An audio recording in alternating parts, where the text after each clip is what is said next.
Hello. आज का हमारा टॉपिक है Gordon's approach. This is a part of theory of relevance की थ्योरी ऑफ रेलेवेंस या रेलेवेंस थ्योरी ऑफ डिविडेंड। उसमें से दो अप्रोचेज आपको बताई हुई थी पहले, जिसमें एक वॉल्टर मॉडल के बारे में बताया था, दूसरा गॉर्डन मॉडल के बारे में बताया था। तो आज की वीडियो में हमने करना है गॉर्डन मॉडल के बारे में, या गॉर्डन अप्रोच, गॉर्डन मॉडल, या इसको अब जो है थ्योरी ऑफ रेलिवेंस का जो एक पार्ट है इसमें गॉर्डन मॉडल, उसके बारे में आज पढ़ेंगे। तो ये जो थ्योरी थी मायरन गॉर्डन ने दी थी, जिनके नाम पे इसका नाम पड़ा हुआ है गॉर्डन्स अप्रोच, और ये काफ़ी हद तक जो है वो वॉल्टर्स के जो सजेशंस हैं और उसके अकॉर्डिंगली जो है वो डिपेंड करती है दोनों का, क्योंकि रेलेवेंस थ्योरी है। तो दोनों ये मानती हैं कि जो डिविडेंड पे की पॉलिसी है ऑर्गेनाइजेशन की, या डिविडेंड डिसीजंस हैं, वो ऑर्गेनाइजेशन के या फर्म के या कंपनी के शेयर के प्राइजेस को इन्फ्लुएंस कर सकते हैं। और तो हमें वो जो है वो डिविडेंड डिसीजन सोच समझ के लेना होता है, कि क्योंकि ये फर्म की वैल्यू को भी अफेक्ट करता है और शेयर के प्राइजेस को भी अफेक्ट करता है। तो जैसे मैंने बताया था आपको कि हर एक अप्रोचेस के जो है अपनी कुछ एजम्पशंस हैं। तो इस अप्रोच की भी कुछ अपनी एजम्पशंस हैं, मान्यताएं हैं, जिसके बेसिस पर ये अप्रोच एग्जिस्ट करती है। तो ये फर्म कह रही है the firm is an all equity firm. All equity firm का मतलब है कि फर्म ने जो है सिर्फ और सिर्फ जो है वो इक्विटी शेयर्स इशू किए हुए हैं। फर्म के पास कोई भी डेट कैपिटल नहीं है, सारे के सारी जो है वो फर्म के पास इक्विटी कैपिटल है, तो उसको बोलते हैं all equity firm. No external financing is available और यूज्ड। ना तो एक्सटर्नल फाइनेंसिंग ना तो अवेलेबल ही है कंपनी के पास, और ना ही उसने यूज़ की हुई है। मतलब दोनों ही बातें, ना तो अवेलेबल है कि मार्केट से भी जो है आप डेट नहीं उठा सकते, और जब अवेलेबल ही नहीं है तो उसने ऑर्गेनाइजेशन ने यूज़ भी नहीं की है।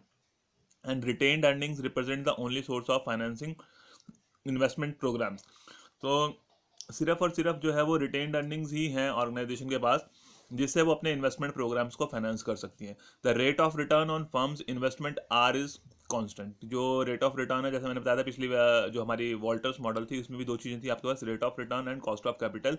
तो यहाँ पर भी जो है वो रेट ऑफ रिटर्न जो फर्म की इन्वेस्टमेंट के ऊपर रिटर्न मिलने वाली है, दैट आर इज कांस्टेंट, मतलब वो कांस्टेंट रहेगी जिस टाइम पे हम उसका प्राइस कैलकुलेट कर रहे हैं। तो उसमें कोई फ्लक्चुएशन नहीं है, कोई चेंज नहीं है। एंड द रिटेंशन रेशो, और जो रिटेंशन रेशो है उसको हम बी से रिप्रेजेंट करते हैं। रिटेंशन रेशो को जो है हम बी से रिप्रेजेंट करेंगे। And once decided upon is constant, और जो आपकी रिटेंशन रेशो है वो भी जो है वो कांस्टेंट रहेगी, उसमें भी जो है वो समय के साथ चेंज नहीं होगा। और इसके हिसाब से जो है वो ग्रोथ रेट डिसाइड होती है फर्म का, जो फ्रॉम ग्रोथ रेट को हम जी से लिखते हैं। And g is equal to b into r. B r का मतलब है बी इंटू आर, बी को मल्टीप्लाई करना है आर से। And is also constant. तो जब आपको पता है कि आर भी कांस्टेंट हो गया और रिटेंशन रेशो बी वो भी कांस्टेंट होगी, तो बी इंटू आर, वो जो जी आएगा वो भी ऑटोमेटिकली जो है वो कांस्टेंट ही रहेगा। तो आर का मतलब तो सिंपल है, क्लियर है, रेट ऑफ रिटर्न है, कि आपने जो इन्वेस्टमेंट की हुई है उसके ऊपर कितनी रिटर्न मिल रही है। और दूसरी चीज़ जो है वो रिटेंशन रेशो। रिटेंशन रेशो को हम रिप्रेजेंट कर रहे हैं बी से।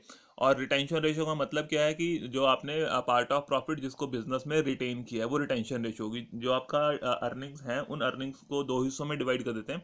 एक को पे आउट रेशो, जिसको पे आउट रेशो का मतलब कि जिससे जितना आप डिविडेंड पे कर रहे हैं वो पे आउट रेशो होगी, कि आपने जो है वो 10 रुपीज़ में से 4 रुपीज़ जो है एज डिविडेंड पे कर दिया, तो आपकी पे आउट रेशो 40% होगी। 4 डिवाइडेड बाई 10 मल्टीप्लाइड बाय 100।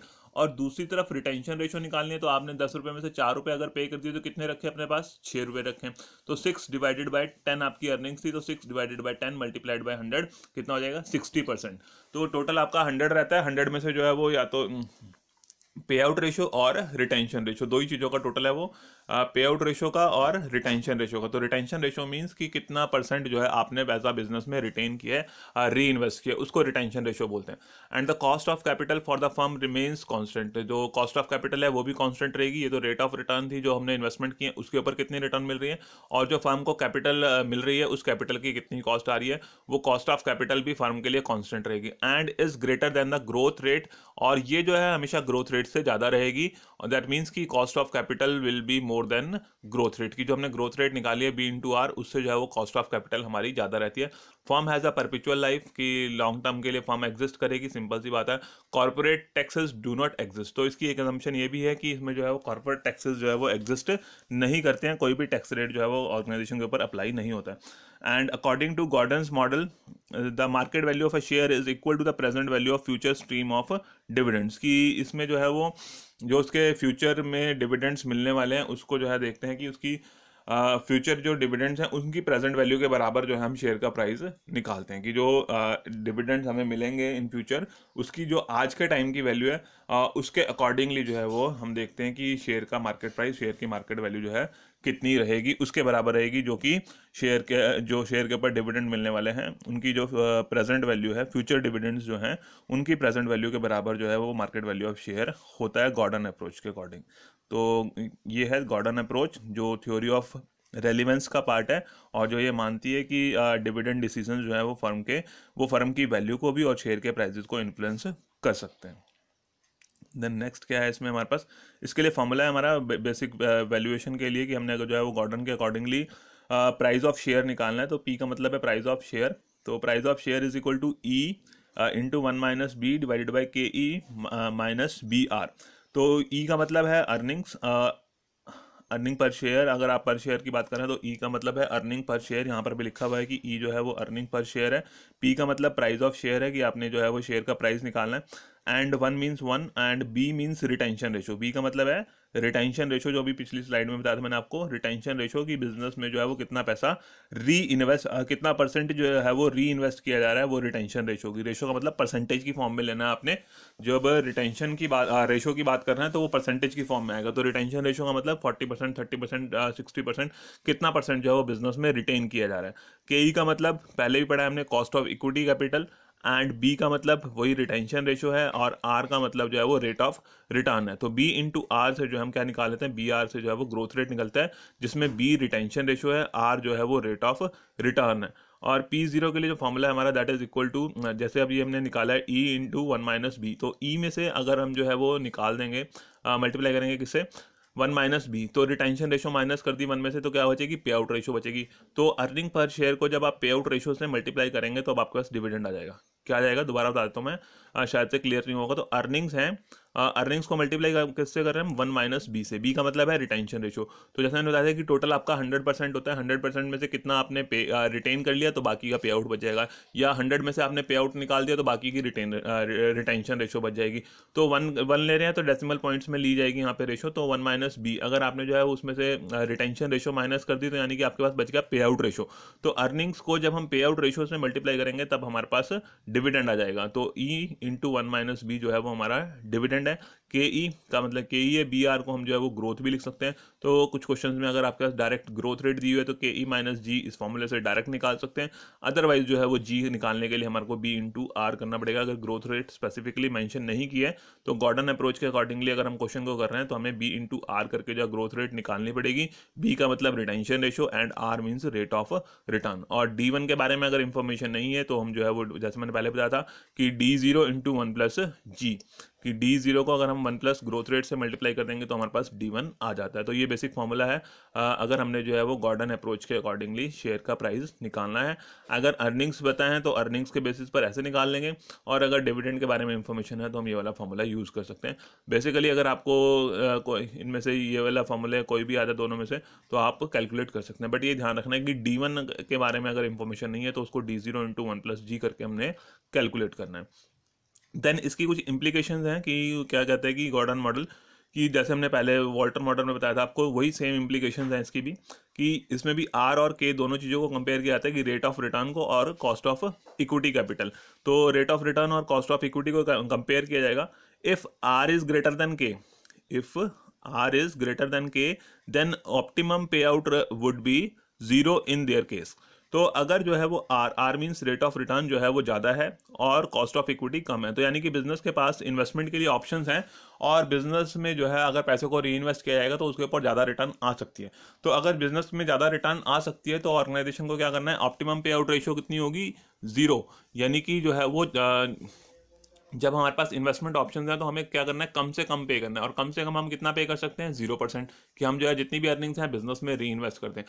तो 0% जो है उस टाइम पे अगर जब आर ज़्यादा है के कम है तो अगर जो है ऑर्गेनाइजेशन 0% पे करती है, पे आउट रेशियो 0% है, तो उस केस में जो है शेयर के प्राइजेस मैक्सिमम होंगे। तो ऑप्टिमम पे आउट रेशियो वो होती है जिस रेशियो पर शेयर के प्राइजेस जो है वो मैक्सिमम होते हैं। तो अगर कंडीशन क्या है कि आर जो है वो केस से ज़्यादा है, उस केस में ऑप्टिमम पे आउट रेशियो जो है वो 0 रहेगी, और जब आप 0% पे करेंगे तो शेयर के प्राइजेस जो है वो मैक्सिमम रहेंगे। दूसरा केस आता है कि if are is less than k, r जो है वो के से कम है, उस केस में क्या होगा, ऑप्टिमम पे आउट रेशियो वुड बी 100%। कि अब आर कम है यानी कि रेट ऑफ रिटर्न कम है, जो हमारे पास इन्वेस्टमेंट करने के लिए ऑप्शंस हैं वो कम है, उसके ऊपर जो है वो रिटर्न कम मिल रही है, बट जो फंड्स हमने रेज किए हैं उसके ऊपर कॉस्ट ज़्यादा आ रही है। जब कॉस्ट ज़्यादा आ रही है और इन्वेस्टमेंट के ऊपर रिटर्न कम मिल रही है, तो हमें बिजनेस में री इन्वेस्ट करने का कोई फ़ायदा नहीं है। और जब फ़ायदा नहीं है री इन्वेस्ट करने का, तो हमारी कोशिश होनी चाहिए कि हम ज़्यादा से ज़्यादा जो है वो शेयर होल्डर्स को पे कर दें। और ज़्यादा से ज़्यादा हम कितना पे कर सकते हैं, मैक्सिमम 100% की जितनी हमारी अर्निंग्स हैं सारी की सारी हम शेयर होल्डर्स में डिस्ट्रीब्यूट कर दें। तो 100% अगर हम पे करेंगे तो उस केस में क्या है कि शेयर के प्राइजेस मैक्सिमम होंगे। तो क्या कंडीशन है कि अगर जो है वो आर कम है और कॉस्ट ऑफ कैपिटल ज़्यादा है, कॉस्ट ऑफ इक्विटी कैपिटल ज़्यादा है, रेट ऑफ रिटर्न कम है, तो उस केस में जो है वो ऑप्टिमम पे आउट रेशियो जो है वो 100% रहेगी। ज़्यादा से ज़्यादा पे आउट करें आप, और तब जो है आपके शेयर के प्राइजेस मैक्सिमम होंगे।